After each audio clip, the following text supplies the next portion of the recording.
Mirëmëngjes, përshëndetje gjithë teleshikuesve nga unë Handicap Gju, mirë se vini në transmetim të drejtë për drejtë në Report Televizion, mirë se vini dhe mëngjesin e sotëm në emisionin Shtypi Ditës dhe ju. Në një sparë me titull resort gazetave për sot, jemi ditë e mërkurë dhe ta shënon 29 prill të vitit 2020. Do kemi mundësi ta nisim me gazetën Panorama dhe pas me gjithat përditshme që kanë mbritur në redaksi. Do të shohim kryer artikullin sparë në gazetën Panorama, kemi edhe në këto momente 2 listat e plota pensionet 1300 emrat që marrin shtesën e re.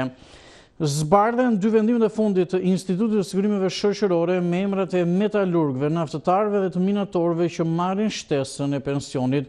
Listat gjatë karantinës me përfitues nga Tirana dhe rrethet. Nga faqja 19 deri në faqen 22 në 3 faqe gjeni 1300 emrat pra që marrin edhe shtesën e re të pensionit. Aktorët e humorit sherr me grushte pas provave në teatr, lako përplasja nisi për tekstin e shfaqjes. Policia procedon Ledio Lakon, dhunoi Gentian Hazizin dhe Elton Myftiun. Në foto janë Ledion Lako edhe Gentian Hazizi e Elton Myftiu. Se çfarë ka ndodhur eksaktësisht e lexoni të plot në faqen 9. Ne mbetemi në gazetën Panorama me të tjera zhvillime. Politikanët tanë egoist duan vetëm të fitojnë para. Mojkom Zeqo, si jemi në luftë të ndihmohen njerëzit. Intervista, studiuesi reagon për mënyrën si po trajtohet pandemia, kritika për ndryshimin e kodit penal, sjelljen e Ramës dhe ndihmat që filmohen. Duke mbetur në të njëjtin zhvillim.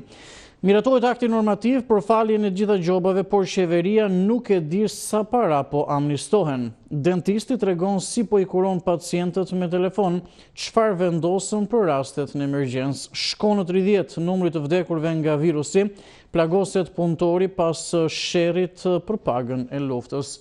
Do të shohim edhe një vendim të Ministrisë së Arsimit që ka të bëjë me situatën që po kalojmë.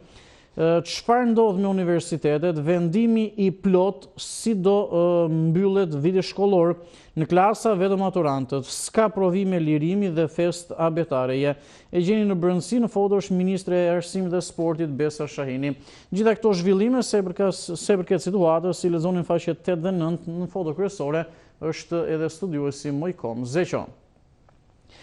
Një SMS nxori në prit 2 vëllezërit, dëshmia e rojës për vrasjen dhe 2 atentatorët, bëhet fjalë për krimin në Durrës, ndërsa në foto është Besmir Haxhia. Ish ministri Besnik Mustafaj ndryshimet e kodit penal, një fitore e metës se lexoni në faqen 5 qëndrimin e ish ministrit Mustafaj.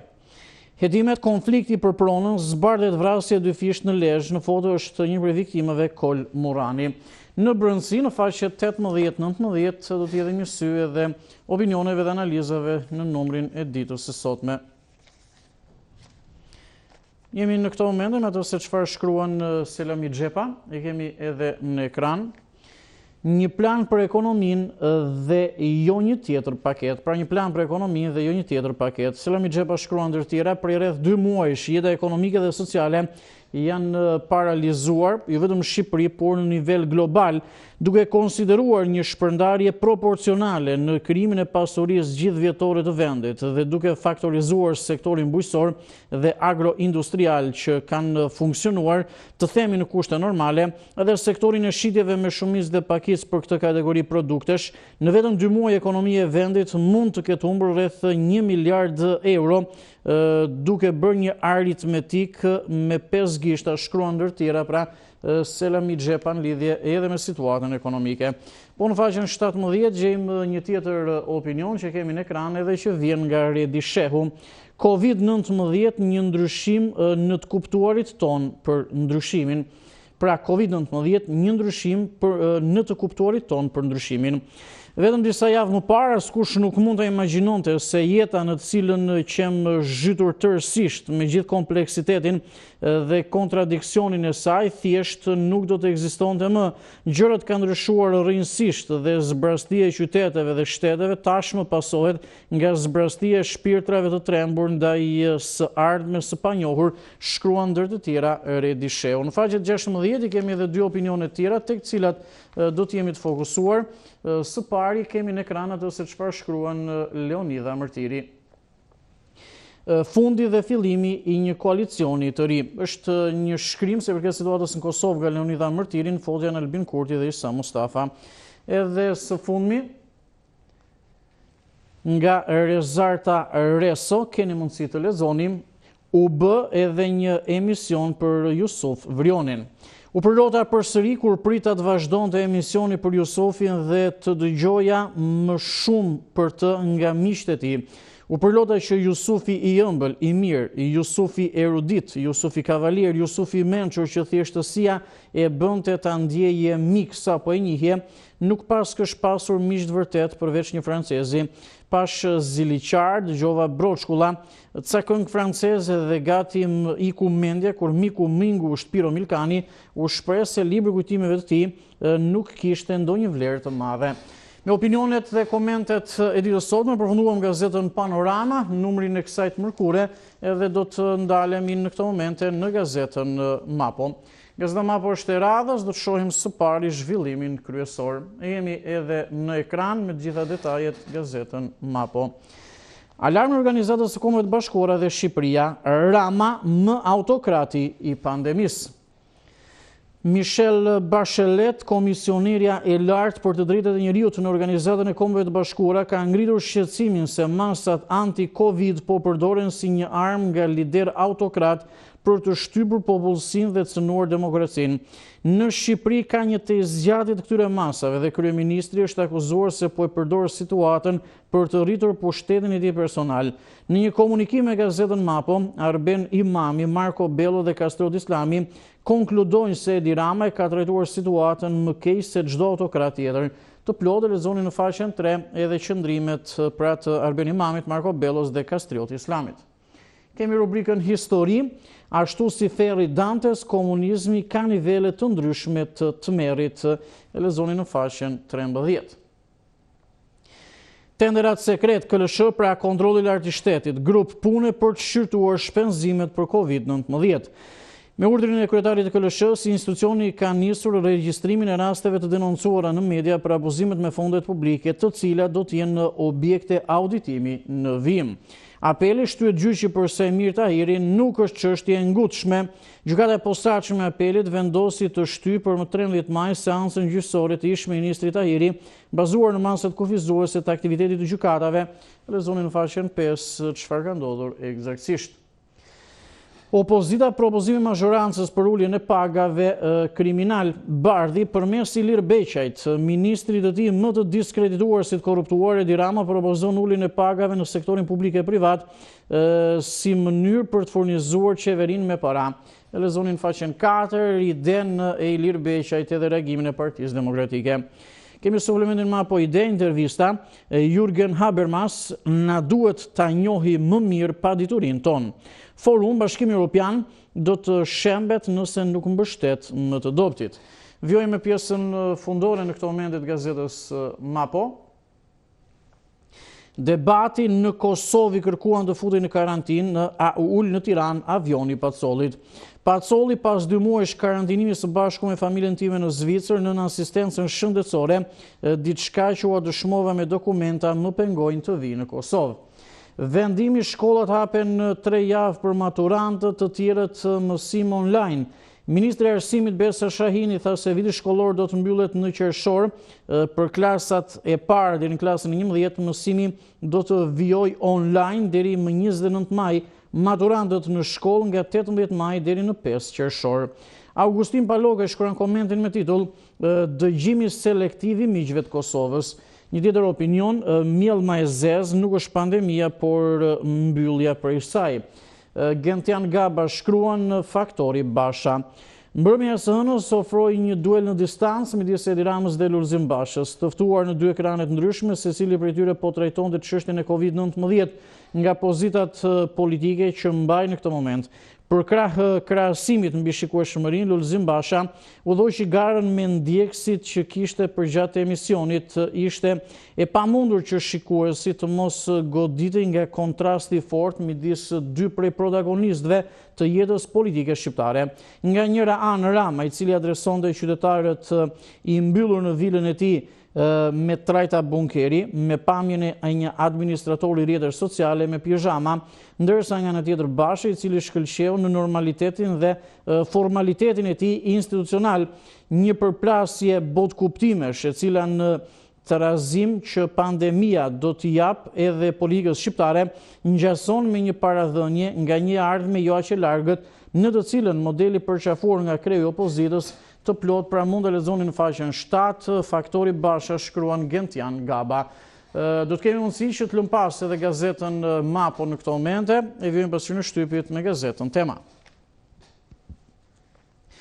Në foton kryesore të gazetës Tema janë Edi Rama dhe Ilir Meta. I kemi në këto momente edhe shkrimin që shoqëron shkarkimi Ilir Metës si bën fajde Edi Ramës. Dashuri urrëtie e presidentit me kryeministrin që trazon her pas here politikën. Detajet janë në faqet 4 dhe 5 sa i përket kryertikullit edhe marrëdhënies Rama Meta. Revoltohet kastriot Shtypi, më mirë qenë në Itali se njeri në Shqipëri.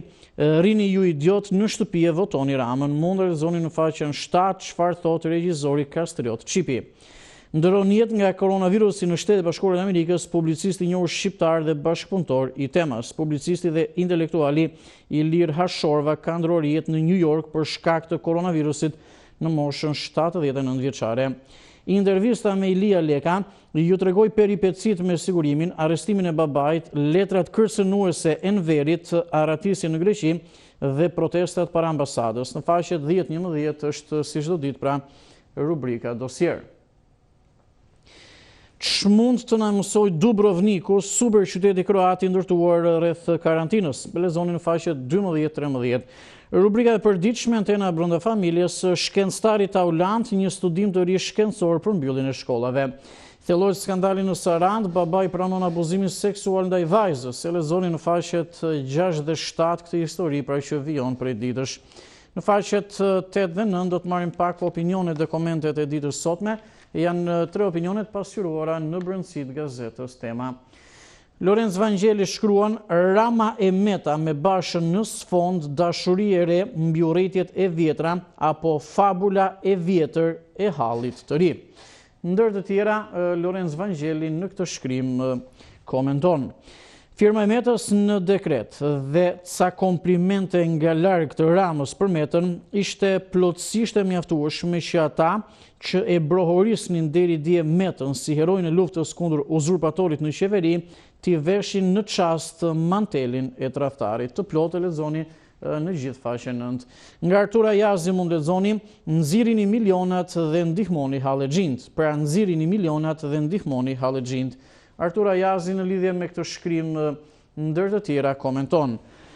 Ju akoma mbani shpresë se shqiptarët kanë harruar t'i mbushnit thasët me para tenderash, me milionat e PPP-ve tuaja dhe se si fironin fondet e investimeve, sa po hidhej betoni parë në rruga apo bypasse, apo se si u merrej paraja me presione biznesmenëve për fushata elektorale. Edhe së fundmi nga Pëllumb Kulla, i kemi në këto momente në ekran, Pëllumb Kulla shkruan 60 vitet televizive të Shqipërisë, pra 60 vitet televiziv të Shqipërisë. Në këtë garën tjetër, RTS është ende prapa. Pavarësia financiare i bën kanalet private më të fuqishëm, më të shkathët dhe më pak burokratik në menaxhimin edhe në përqafimin e projekteve të rinj. I bën më të shpejt në vendimarrje.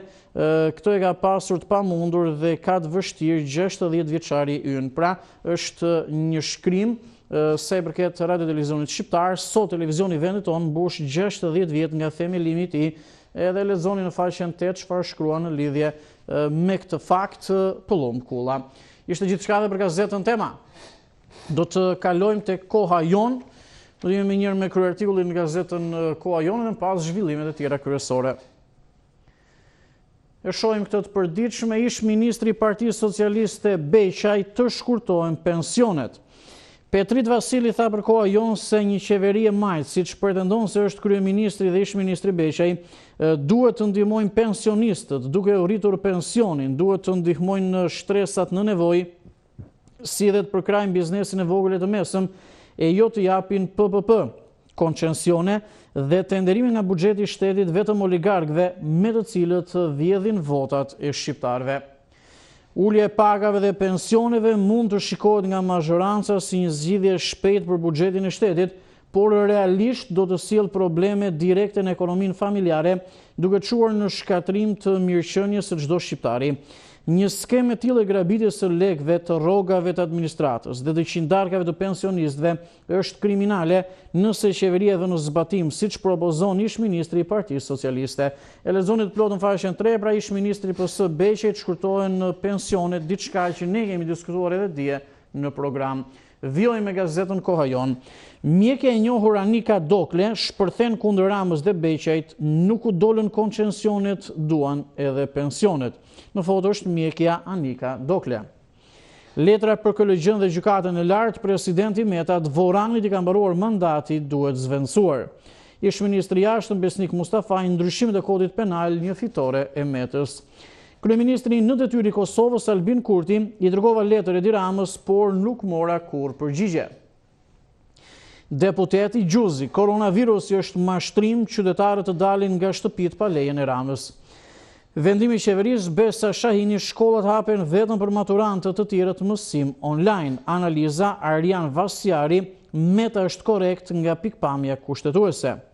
Editorial nga Mili Xhani, çfarë do mbahet mend kur të mbaroj pandemia? Të plotë lexoni në faqen 8 editorialin e ditës sotme. Futbollisti Partizanit Eneo Bitri, ekipi i Menemenspor është interesuar për mua, në faqen 14. Përfunduan lëmpastet e gazetën Koha Jon. Do ta vjojmë pasqyrën e Shtypit me gazetën Telegraf. Ashtu si çdo ditë, janë të njëjtat përditshme që kanë mbërritur në redaksi edhe ditën e sotme. Do të shohim numrin e kësaj mërkure për datën 29 prill 2020 edhe në gazetën Telegraf. Dvorani dorëzon në kreun e KED-s drejtimin e merr zëvendës kryetari. Ngritja e gjykatës së lartë ka bërë që pas 15 vitesh Ardian Dvorani të largohet nga gjykata e lartë dhe ligjërisht edhe nga Këshilli i Emërimeve në drejtësi. Ish-ministri i drejtësisë Eduard Alimi deklaron vendimet provizore të Supergjykatës Europiane dhe të Venecias 2020. Presidenti Meta, letër Këshillit të Lartë Gjyqësor, analisti Vasjari, zvendësimi i Dvoranit korrekt nga pikpamja kushtetuese. E lexoni në faqet 6 dhe 7 zhvillimin kryesor. Deputeti i Kuvendit të Shqipërisë, koronavirusi mashtrim, karantina e paligjshme, qytetarët dalin nga shtëpit pa lejen e kryeministrit. Kjo është ajo çfarë ka deklaruar Kujtim Gjuzi. Kryebashkiaku Erion Velia i Arena Kombëtare fiton çmimin e arkitekturës për Europën juglindore, edhe teatri i ri do të jetë sukses. Ish-ministri Besnik Mustafaj, ndryshimet e kodit penal janë fitore e Metës, Komisioni Venecias rrëzoi kërkesën e parlamentit. Do të vijojmë në këto momente me rubrikën Politika e ditës. Profesor Dr. Elmaz Sherifi rilindi një ide në kohë kolere. Berisha ja si bën mashtrime e vjedhje me pagën e luftës. Profesor Niritan Ceka, Shqipëria e papërgatitur ndaj COVID-19. Martin Henze, bazat e Bashkimit Evropian dhe manipulimi i zgjedhjeve. Profesori naftës Ahmet Çollaku, nafta dhe mineralet janë pasuri kolosale, me të cilat do të kalonim tërmetin dhe virozat. Heshtja e qeverisë ndaj grabitçarëve të naftës, një COVID-19 më i tmerrshëm për shqiptarët. Shohim tjera zhvillime. Ministrja Besa Shahini më 18 maj rihapen shkollat. Ministri i Arsimit zyrtarizon vendimin për hapjen e shkollave më 18 maj vetëm për maturantët. Datat e provimeve dhe 4 elementet kryesor të mbylljes së vitit të ri shkollor në qershor. Për klasat e 5-ta dhe të 9-ta nuk do të ketë provime. Ja detajet e plota mund i lexoni në faqen 8 gjithë prindrit që janë të interesuar se çfarë ndodh eksaktësisht me vitin shkollor. Ekonomi, dilemat e amnistisë mes parave të krimit dhe evazionit, refuzohen masivisht aplikimet e shqiptarëve për azil.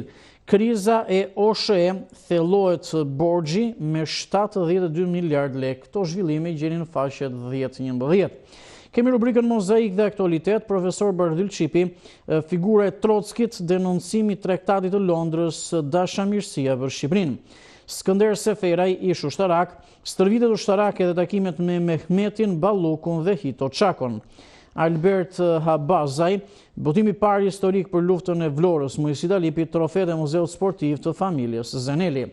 Angel Musaj, drejtori i gazetës Telegraf, shkruan: alat me Sandrin për të grabitur në kohë pandemie. Dhe nga Edlira Haxhimeri mund lexoni fytyrat mafioze të rilindjes. Opinione që i gjeni të dyja në faqen 3 në brendësi të gazetës Telegraf. Përfunduam edhe me këtë të përditshme. Do të esim më tej, ndalemi në gazetën e parafundit, është Gazeta Sot.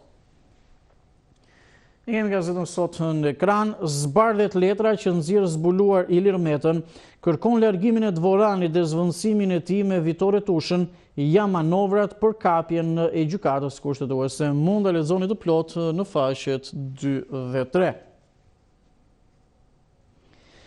Debatet në KLG, pra debatet në Këshillin e Lartë Gjyqësor për shkresën e Metës. 6 antarë presin shpresat e presidentit për shkarkimin e Dvoranit, i kërkojnë kreu të KED-s të shprehet.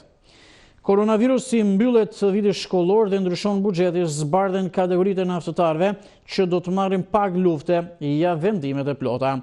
Mësim 3 javë vetëm për maturantët, anulohen provimet për klasat e 5-ta dhe për klasat e 9-ta. Misteret e Covid-19, Bill Gates dhe Organizata Botërore e Shëndetësisë në unison total për të shtyrë sa më shumë gjetjen e vaksinës kratyre dhe njerëzit e Obamës dhe Clinton. Në faqen 10 mund të lexoni këto zhvillime. Miratohen ndryshimet në buxhet, koncesioneve u hiqen 7 miliard lekë, shtyhen pagesa e qiras edhe për bizneset që qëndruan hapur. Komentet dhe analizat e ditës nga Bardhyl Bejko mund të lexoni, të gjithë të relaksuar për partinë e re të sapo njoftuar. Ramazan Sherja shkruan: aty ku ka shumë bujë, ka më pak rezultat. Nga Aurontare, Baton Haxhiu dhe plani i tij për të falur krimet serbe. Kemi edhe disa zhvillime të tjera në gazetën Sot. Nis shtyrja e seancave gjyqësore VIP, apeli e quan jo të ngutshme çështjen e Tahirit, nesër pritet shtyrje edhe për çështjen e Bashës. Partia Socialiste rrëzon përfundimisht shpresat e opozitës për zgjedhjet parakohshme, ultimatum KQZ-s që të mos fokusohet gjatë 2020-s tek procesi zgjedhor.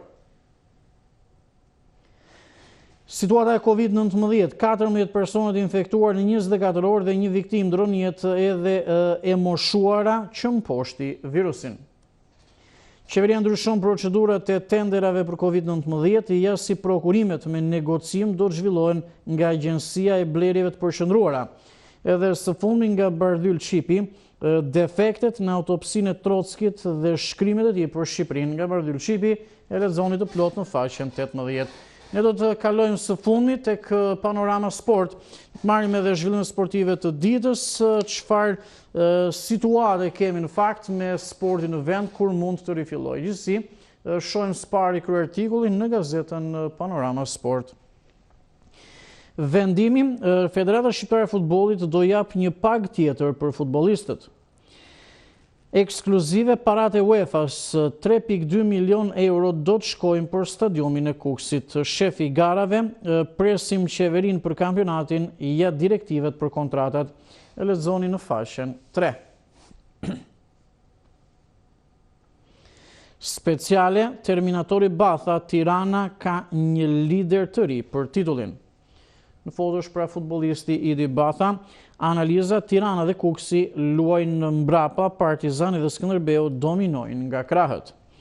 Mes fushori Kaçe, grekët më shihnin si vrasës, kombëtarja më bëri pa drejtësi. Vllaznia në Brazil po bëhet nami, Hygor dhe Junior më mirë në Shkodër. Partizani, Hyseni flet nga vendi i peshkimit me fat që jam në ishujt Faroe, e lexoni në faqen 4. Muça, Albert Xhani i lutej Tiranës ja e vërteta e titullit. Ish trajneri bardhë e blu flet për vitin 2000, Mile replikon, UEFA njihte Tomorin në short.